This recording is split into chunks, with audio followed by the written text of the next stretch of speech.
So she presented a complaint. Pero creo que me hace falta revisar algunos puntos que ustedes habían mencionado sobre los contratos, por ejemplo, que existen con los migrantes que no están pues, de una manera legal en México, ¿no? Entonces creo yo que una vez que me conteste la ONU podría agregar otros puntos de lo que ustedes ¿Cómo te llamas? Andrea. ¿Y de con quién hiciste este evento, actividad? ¿A qué organización pertenece? ¿A qué organización? Sí, es una asociación civil Ok, perfecto. que se dedica a ayudar a las personas. Perfecto. Bueno, muchísimas gracias. Okay. Muy interesante. ¿Alguien más? Si te puede identificar, por Sí, favor. mi nombre es Antonio Mondragón, diputado aquí. Quiero referir a la intervención del señor Joe. Just call me Jose. Jose.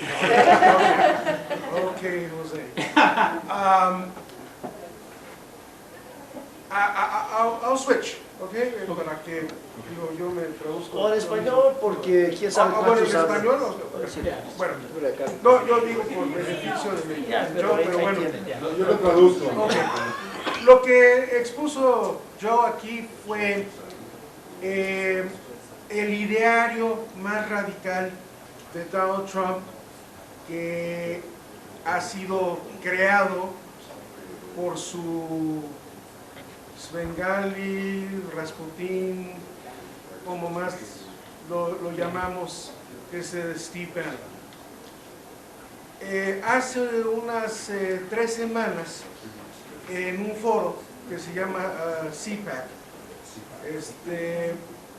Bannon hizo una aparición pública que es raro, lo hizo junto al jefe de la oficina de la Casa Blanca, el señor Prigos, en el que denunció en primer lugar a los medios tradicionales, pero también a los actores económicos corporativos en lo que él llama el estado profundo, de estar en contra de la agenda que nos expuso también Joe, que tiene el nombre de nacionalismo económico. Es la bandera de Trump. Ahora, en el fracaso Salud.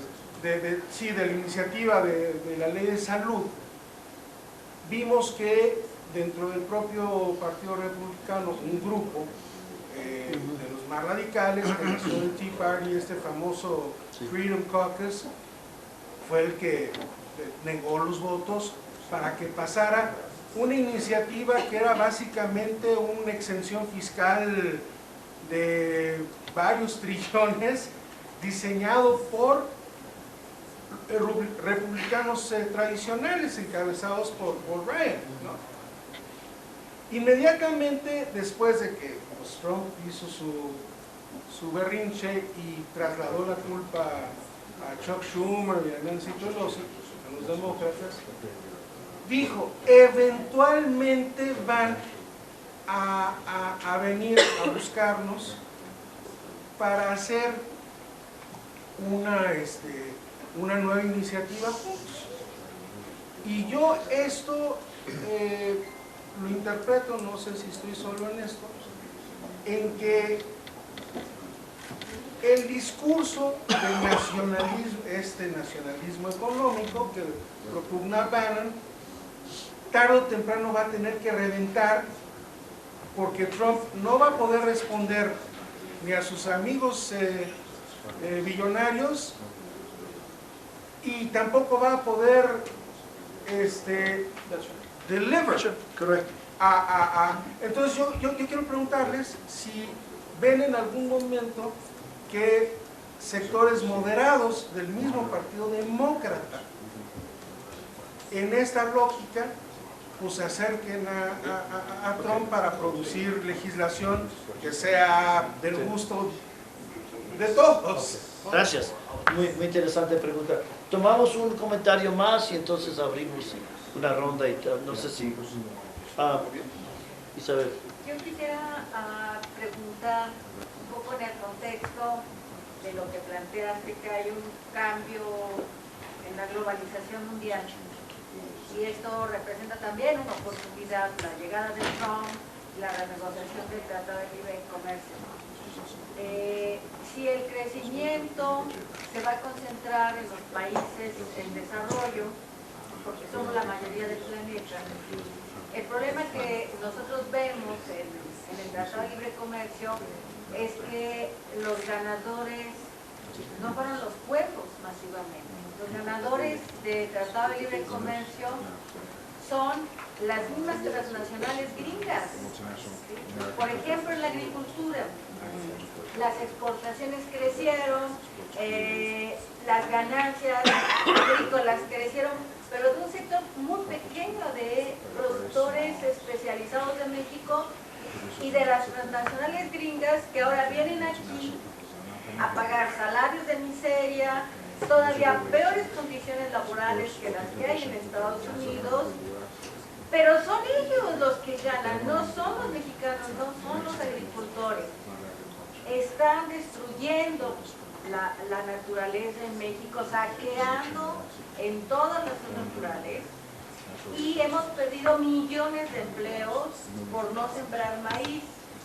Aunque los economistas dicen que México ganó porque la agricultura ha crecido muchísimo sus ingresos, pero lo que no dicen es que perdimos masivamente empleos, millones de migrantes fueron a los Estados Unidos, una degradación de suelos por el modelo agrícola productivista basado en insumos intensivos, y hoy, 20 años después, renegociar el Tratado de Libre Comercio tendría que tener como protagonistas a los perdedores, no a los ganadores de esa. Y los perdedores somos las comunidades rurales indígenas pobres, que no van a desaparecer. Bueno, sí es cierto que la mayoría de las personas en el mundo ya viven en zonas urbanas, pero en México, aunque proporcionalmente el porcentaje de personas que viven en el campo es menor, pero son más millones que hace 20 años. Son 35 millones y hace 20 años eran 25 millones. Es decir, o sea, eso de que desaparece la ruralidad, lo dudo mucho, porque necesita el planeta la ruralidad. Necesita aire, agua, necesita bosques. Necesitamos frente al cambio climático, la agricultura campesina tiene un rol hoy más importante que hace 20 años no se veía. Hace 20 años se decía, hay que producir millones de toneladas, y eso lo hacen los productores de Sinaloa o los horticultores de Baja California. Pero hoy lo que tenemos que producir son bienes que antes no se medían, que antes ni siquiera eran visibles. Entonces, cuando se habla de una nueva agenda, la pregunta es cómo ponemos en esa negociación y en esa agenda a los perdedores de los últimos 20 años a negociar. Esa sería la primera cosa. Y la segunda es mi percepción, y finalmente también es como frustración, es que no tenemos una clase política capaz de representar al pueblo mexicano. Nadie ha sido capaz de levantar la voz de manera sistemática y decente contra las agresiones culturales, económicas y de todo tipo de Trump contra los mexicanos. Y para empezar, nuestro presidente es un incapaz de siquiera defenderse, menos de defendernos a nosotros. Entonces estamos en un momento político muy, muy difícil, porque ya estamos en pleno periodo presidencial. Pero, ¿quién nos va a defender? No nos sentimos defendidos por nadie, nos sentimos humillados una y otra vez. Entonces, en ese contexto, ¿cómo te organizas para defender derechos económicos si política, cultural e ideológicamente te están aplastando, ¿no? Muchas gracias, Isabel. Entonces, déjame responder a ella como una pregunta a la mesa para entonces cerrar esta discusión. Primero, Isabel, tú y yo nos conocimos hace 25 años, creo que casi ahorita, cuando empezó esta discusión y estábamos en esta misma discusión, ¿no? Exactamente dentro del contexto que veíamos con la integración que se iba a dar, qué iba a pasar con el campo, qué iba a pasar con la migración que iba a venir, que la veíamos que iba a venir, con o sin Tratado de Libre Comercio, y qué mecanismos se estaban contemplando de alguna manera de qué hacer dentro de esta realidad que se enfrentaba. Y yo estoy de acuerdo, lo que estamos viendo ahorita es una continuación, aceleración de este proceso. Estamos viendo una dinámica donde el campo se ha seguido descomponiendo, y que en realidad lo que ha pasado, la integración se dio muchísimo más por medio de un gran movimiento laboral fuera de los campos a la ciudad y hacia Estados Unidos, ¿no? Y de acuerdo, este momento que se abre en esta discusión del Tratado de Libre Comercio se debe de enfrentar a esa cuestión. En términos, si vemos los grandes, las comunidades que están absorbiendo el gran ajuste de la integración económica, no era lo que hablaba Ross Perot del huge sucking sound, que se iban a ir todos los trabajos a México. Vinieron algunos, pero no sé, y no lo puse aquí. Sabemos más o menos cuántos trabajos se movieron a México, tomando los datos del Economic Policy Institute. Por ejemplo, estamos hablando de más o menos 1 millón de trabajos de que ellos identifican lo que se han reducido. Aquí hay una expansión de unos 2 millones así en sectores de exportación manufactureros de las grandes corporaciones. Pero en realidad lo que ha pasado es que lo que se ha seguido abandonando es el campo en México, no necesariamente por el Tratado de Libre Comercio, pero en el sentido de que no se ha desarrollado una política de campo y de desarrollo rural, que ahora es un problema norteamericano. Vamos a decir, es parte de la integración de Norteamérica. Entonces, fue la razón por que creamos, y fue en una reunión de la formación de la propuesta de este Banco Norteamericano de Desarrollo, con una visión de cómo utilizar lo que también se veía, que eran los ríos de dinero que ha llegado a México. Si se suma en esos 25 años la totalidad de la remesa que ha llegado a México, estamos hablando de casi 250,000 millones de dólares, ¿okay?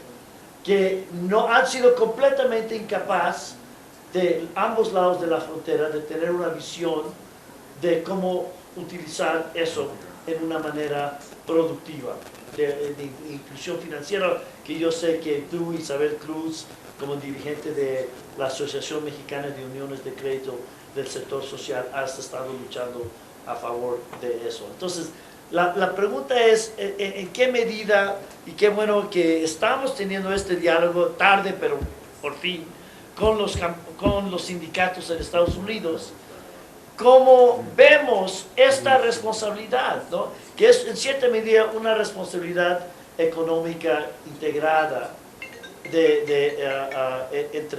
entre los dos países. ¿Cómo se incluye este fenómeno dentro del diálogo a la mesa, ¿no? So, I mean, just to respond to the question, Nada más para responder a ambas preguntas, in a ¿no? just very cursory, and then I think everyone's probably a little hungry. But yeah, no, I think, Bannon's economic nationalism that Trump has adopted as a puppet El nacionalismo económico de Bannon que Trump ha absorbido como títere, ¿no? is inherently contradictory. Es contradictorio. And if progressives are able to exploit that, it will be the seed of his destruction. Y si no, los progresistas pueden explotar esa contradicción, puede ser la semilla de la destrucción de Trump. You know, in just one example, you know, Donald Trump said he was going to stop offshore. Un ejemplo, ¿no? Donald Trump dijo que iba a parar que los trabajos en Estados Unidos se fueran a lugares como México, China y otros lugares, ¿no? But the truth is he's not going to be able to, Pero la verdad es que no va a poder hacer eso, unless there's a global regime, a menos que haya un sistema global, right, that raises standards, because what you've got is you've got companies searching for the best market to pursue maximization of profit. So, you know, if you've got higher standards in Mexico, then they're going to go to China or Bangladesh or Vietnam. And ultimately, we've got to, you know, the challenge on the left is to figure out how to create a global progressive response to a global corporate, you know, system, right? I mean, we've got a multinational system that's running the world and erasing borders. People are suffering, and unfortunately, we haven't been able to organize to challenge that. And I think that's the larger issue that we've got to, you know, address. Entonces, el problema no es global, ¿no? Por ejemplo, tú puedes decir, lo que hacen las compañías es buscan el mercado del que le van a poder exprimir mayor ganancia, ¿no? Ya sea, si hay estándares más altos en México, esos trabajos se van a ir a China, si en China suben los estándares, se van a ir a Vietnam. Entonces, tenemos que crear un sistema global en donde se protejan los derechos laborales, ¿no? Los salarios, etcétera. Hasta que eso no ocurra va a ser muy difícil lograr algo. Hay oportunidades en la renegociación, por ejemplo, del Tratado de Libre Comercio. Lo que ocurre en muchas instancias es, ¿no? un sindicato en Estados Unidos está negociando con una compañía como AT&T que tiene call centers, ¿no? Y AT&T les dice, bueno, yo no les puedo subir el salario porque si subo el salario mejor me llevo los trabajos a México, ¿no? Y en México, pero lo que pasa en México es, los trabajadores van y tratan de negociar un alza de salario y la compañía les dice, ¿saben qué? No puedo, si hago eso me voy a ir a China, ¿no? Entonces lo que hay que tratar de hacer es, las compañías ya pueden cruzar fronteras para hacer negocio, etcétera, pero los derechos de los trabajadores no están cruzando esas fronteras. Y eso es lo que hay que tratar de lograr, ¿no? Un sistema en donde se pueda negociar. Si una compañía puede negociar a través de las fronteras, pues los trabajadores también deberían de poder hacer eso. And to respond to your question about the Democrats and whether they'll cooperate with Trump, I don't know. But the truth is, we're in a moment of political realignment in the United States. And there's an emerging populist movement, both on the right and the left. The Democrats, if they're smart, would try to figure out how to unite that and take back the country, right? Sí, entonces, a responder tu pregunta, si se van a poder alinear los más moderados con Trump o no. No, la verdad es que hay un realineamiento político en Estados Unidos en donde estamos viendo populismo del lado de izquierda y de derecha, y si los demócratas fueran un poco más buzos, podrían tratar de tomar esas dos fuerzas y unirlas para lograr un cambio y para deshacerse de Trump. And, you know, so our hope is, and what, you know, Gabby and others, you know, and the CWA, you know, our objective is to try to move the Democratic Party as a whole to from being less moderate or neoliberal to being populist. I mean, that's the only way out of this for us. Sí. Y para nosotros, ¿no? Lo que estamos haciendo, tanto Gaby Lemus como los compañeros de Communications Workers of America y nosotros, es mover al Partido Demócrata de un modelo neoliberal en el que están ahorita a un modelo más populista, que se preocupe más por los trabajadores y no por las compañías, ¿no? Y creo que esa es la solución para este momento en el que estamos, ¿no? Bueno, mira, el problema es que los trabajadores que nos van a dar de comer se tienen que ir. Entonces, vamos a comer para que podamos seguir adelante, ¿ok? Pero nada más para dejarles por respeto a Carlos Gerardo y Sí, van a hablar ahorita. hablar después de que Sí, regresemos sí, de ya sabe, ya sabe. Y seguimos también con las preguntas que no se contestaron para contestarlas en el momento que regresemos. Ok, entonces en 45 minutos, por favor, pasen, tomen sus platos, vamos afuera, vamos a comer afuera y regresamos en 45 minutos. A traer también, para que no se preocupen por traer algo de tomar. Gracias. Parte ya de la sesión. Bueno, buenas tardes. Sí, buenas tardes. ¿Cómo se sienten? Es lo primero que les quería preguntar. Se sienten bien. Y bueno, pues les tengo una noticia de que aquí han estado hablando de que hace 25 años estuvieron esas discusiones y mea culpa porque también hace 25 años fui parte de esas discusiones, incluso algunas telefónicas con Raúl Hinojosa, que me estaba tratando de convencer de algo relativo al Tratado de Libre Comercio.